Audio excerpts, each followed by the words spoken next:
Egypt, home to many civilizations. In fact, many people believe that civilization started here. From being home to the pharaohs of Egypt, to being a province under the Roman Empire, to being a domain of Islam under the Rashidun, Umayyad, and Abbasid caliphates, to being the home of the Fatimid Caliphate, Shiite dynasty, of control over being a target domain and territory. The Zengids, whose home was in Syria. However, one man would come on top. Not only would he be proclaimed Sultan of Egypt and Syria, but he would conquer Jerusalem from the Crusader states. His name was Saladin, Yusuf ibn Ayyub. He held control over not only Egypt and Syria, but also Yemen, and his descendants would expand their territory, though his dynasty did not last long after his death. Today, we'll be talking about Saladin and how he got to the point of his life where he was king of two territories in the Middle East, and how he defeated the powerful Crusader states of Jerusalem.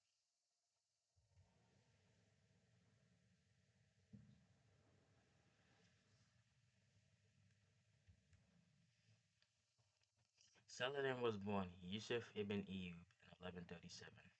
Saladin is a halakab, an honorific epithet meaning righteousness of the faith. He was an ethnic Kurd and born in Tikrit. His father, Nahim al-Din Ayyub, was a mercenary politician in Devon.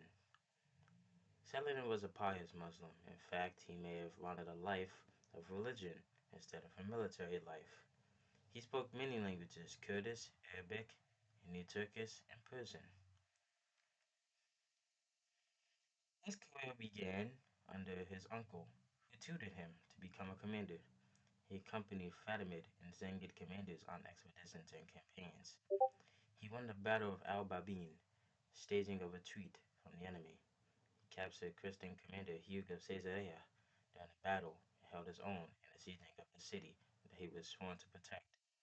He was made vizier of Egypt by the Zengid leader due to the fact that he was considered young and weak by most. He, however, in less time than most, gained loyalty from the emirs and never once faced another military challenge in Cairo after putting one down. The Syrians were possibly planning an attack on Saladin's domains to prepare his troops for a battle. He wanted Syria for himself, but, as the religious man he was, he could not attack Syria, since it would be seen as hypocritical, since attacking one's late domains of his master was forbidden in Islam. The Emir of Mosul was initially called to help the Syrians in their time of need, but recommended them, eh, more like forced them, to receive help from Saladin.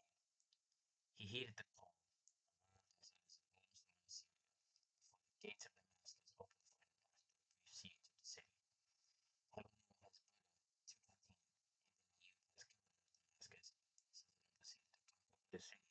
independent of He united these people, and he would be proclaimed Sultan of Egypt and Syria, being proclaimed as such by the Abbasid Caliph himself in Baghdad. Saladin and Crusaders fought multiple wars against each other. His notable battles were against Baldwin IV of Jerusalem, known as the Leper King, who suffered from leprosy most of his life. His defeat at the Battle of Montagnard was a costly one, proving that despite his military prowess and the strength of his army, Saladin could be defeated. However, this did not lower his confidence and did not deter him. After hearing reports of a raid on Syria by the Christians, Saladin prepared himself and got ready for battle again. As the Crusaders hurried down to attack the Muslim forces, they fell into disorder and were not prepared to fight Saladin's army, which were more ready than they were. And Saladin took advantage of this, rallied his troops, and charged at the Crusaders, ending in a decisive Ayyubid victory. Many high ranking knights of the Christians were captured. The The two, Baldwin and Saladin, eventually agreed to a truce after years of fighting, and bad harvests were plaguing the land, so they had to stop fighting anyway. The confrontation in the Kingdom of Heaven movie isn't historical. They never really met in person at all. The only time they met was in the Battle of Mount Scott. So they only corresponded with letters, and they agreed to such terms with letters and correspondence. At this point in his military career, his reign, he had captured most Crusader states and cities. He wanted to take Jerusalem without bloodshed, but the circumstances refused. They did not want to give up the city. They did not want to give up the Holy Land without a fight. So, Tito, coastal model of Lebanon, was the last major Crusader city that was not captured by Muslim forces. You see, Jerusalem was only captured because Saladin wanted it due to its Islamic importance in religion. It was a Saladin engaged in battle with the army of King Richard the Lionheart of England, a famous king, at the Battle of Shuf on the 7th of September, 1191, during the Third Crusade. This is Saladin's greatest defeat, as it demoralized Crusader troops. It cost the Saladin many troops and money, and weakened his position in power in the Levant, though not for long. The Battle of Jaffa was to be the last military engagement of the Third Crusade. After Richard occupied Jaffa and restored its fortifications and restored the kingdom of Jerusalem, Saladin and him agreed to some terms and finally be at peace for 3 years. Saladin, after decades of ruling Egypt and Syria respectively, after many years of righteous conquest and spreading Islam in the name of Allah, died of a fever on the 4th of March, 1193, at Damascus. He wasn't even as wealthy as one would believe he was, holding two domains, since he gave away most of his wealth to the poor and unfortunate subjects in his realm. It's said that he didn't even have enough money to pay for his own funeral. In today's culture, Saladin is a prominent figure in Muslims culture, especially Kurdish and Arabic. The Uyyad dynasty, who stated before, were refounded over 57 years. The legacy of Saladin continues to this day. Saladin's heroism and leadership gained its new significance.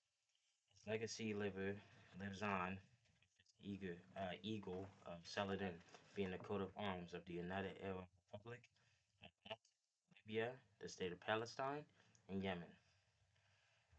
And that is the eagle of Saladin, the official coat of arms of Egypt and many other countries. And that is it for the video. If you liked it, make sure to like, subscribe for more.